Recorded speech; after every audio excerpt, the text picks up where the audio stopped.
On this episode of China Uncensored, if you can't report the news, stage it. Hi, welcome to China Uncensored. I'm your host, Chris Chappell. Now, if there's one thing I hate more than anything else, it's facts. Not only do they make you think, which 9 out of 10 doctors say is the leading cause of wrinkles, a fact I just made up, but they also get in the way of telling a really great story. Like that giant television screen in Beijing that only plays footage of a sunrise to compensate for the lack of visible sunrises due to pollution. Now, the facts would have you believe that it's really just a tourism ad for Shandong province, and the sunrise is only part of the clip and that... Oh, sorry, I fell asleep there for a second. You see, that's what facts do. They take a perfectly good story and ruin it just because it happens not to be true. Luckily, there are news organizations out there that have the same disdain for facts that I do, namely Chinese state-run media. Whether they're reporting that a shadow government of Nazi space aliens secretly controls the United States, or that North Korea's Kim Jong-un has been named the sexiest man alive, they have an appreciation for the craft of storytelling. And they don't let the facts get in the way. Flashback to China, 2001, at the beginning of the 21st century. Everyone's riding high because they know in just 15 years, we'll all have hoverboards. Still have a year, scientists. Chinese authorities have just one thing that's concerning them. No, not poverty or pollution. I said something that's concerning them. The persecution of Falun Gong. It's been going on for 2 years, it's cost a lot of money, and public opinion is totally against it. No one even really knows why it's happening. According to Time magazine, many Chinese had felt that Falun Gong posed no real threat and that the state's persecution had gone too far. Not to worry, when the state controls the media, they can invent reasons. Now, stories they were running about Falun Gong practitioners spontaneously going insane and cutting open their stomachs lacked a little bit of believability, so they stepped up their game. On January 23rd, a group of people set themselves on fire in Tiananmen Square. They were a bunch of wacko Falun Gong practitioners trying to commit suicide because they thought they'd go to heaven. Police stopped them, every single media entity in China reported about it every day for a year, and public opinion turned against Falun Gong. Just what the Chinese regime wanted, especially when they saw this footage of one of the victims, a 12-year-old girl, forced by her mother to burn herself. But then the facts started rearing their ugly heads. Like why media first reported that there were 5 people there and then later changed it to 7. Why did there just happen to be dozens of police carrying fire extinguishers right there? They don't march around the square carrying fire extinguishers, and the nearest building was 20 minutes away round trip. How was it possible that Xinhua's English report came out hours before the Chinese, when usually any story needs to go through layers of censorship and controls to even get published in Chinese? Why, when hair is the first thing to burn, this man had all of his hair intact? Oh wait, why is the Sprite bottle filled with gasoline not even singed? Come to think of it, where did this footage even come from? Security cameras in Tiananmen are usually stationary, but these are moving around and zooming. And look at those close-ups. Who's taking that footage? And it looks like that police officer is waiting for someone to take a picture before he covers the guy with a blanket.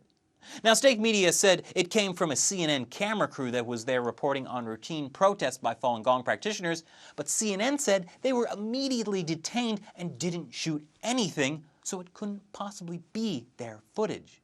And we know how Chinese police are. They aren't going to let folks take pictures. So who the heck shot this? Speaking of the CNN crew, remember that 12-year-old girl? They never saw a 12-year-old girl. But state media interviewed her. She was bandaged and she had to have a tracheectomy because of the burns and wait, she had a tracheectomy? That's where they cut a hole in your throat and stick a tube in so you can breathe through that. And she was giving interviews? It's incredibly hard to even talk after one of those. And what the heck is the reporter even doing in the same room as her?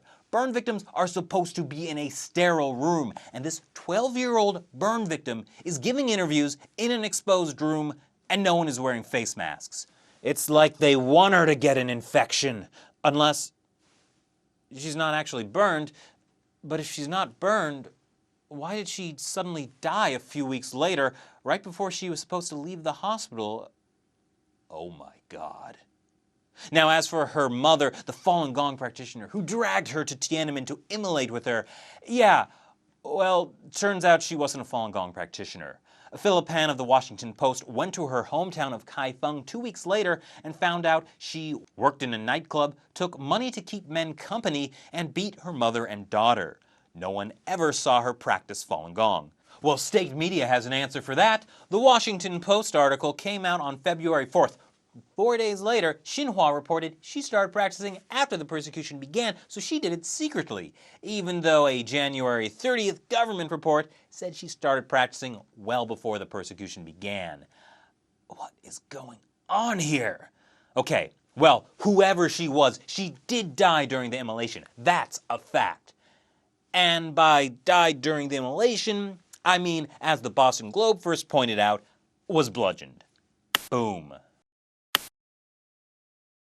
So, is it possible these people weren't really Falun Gong practitioners and were perhaps made to do this with the understanding that police would be right there with fire extinguishers to put out the flames?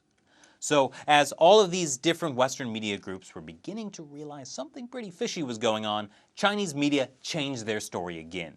Now they're saying that the Falun Gong practitioners did it as a means of protest against the persecution, not because they were trying to go to heaven.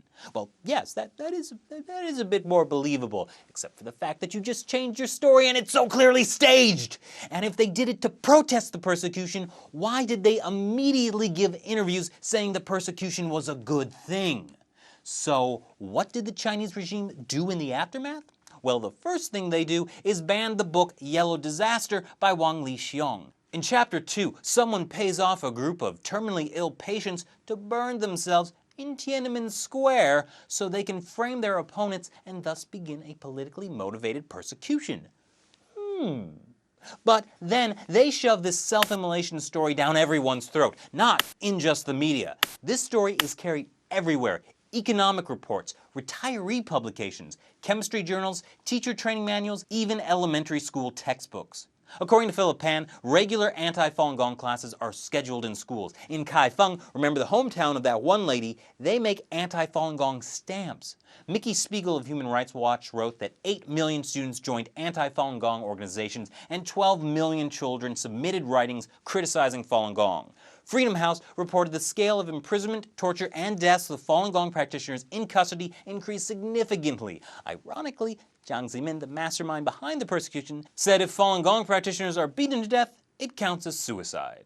And all throughout China, people viciously turn on Falun Gong practitioners. I still have people who tell me, I don't like Falun Gong because they burn themselves. Wake up! This story is obviously fake. If this were something Falun Gong practitioners did, why has it never happened before or since? Why is Falun Gong practice all over the world and yet it's always Falun Gong is an evil cult? What are you basing that on? Could it be stuff you heard from the Chinese Communist Party, who has spent almost 15 years and untold resources trying to crush Falun Gong?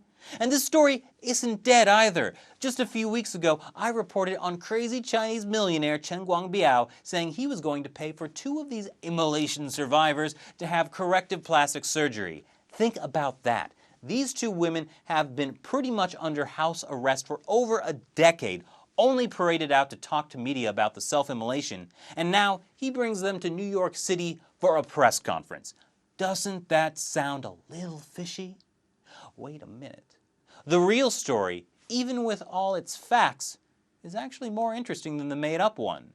Maybe the best kind of journalism isn't about getting clicks or listening to what your bosses say. Maybe it's about finding out and telling the truth to people. I wonder if anyone's ever told that to Chinese journalists. Thanks for watching this episode of China Uncensored. Let me know what you think about the Tiananmen immolation. Leave your comments below, check out the Facebook and Twitter page, and subscribe for more episodes of China Uncensored. Once again, I'm Chris Chappell. See you next time.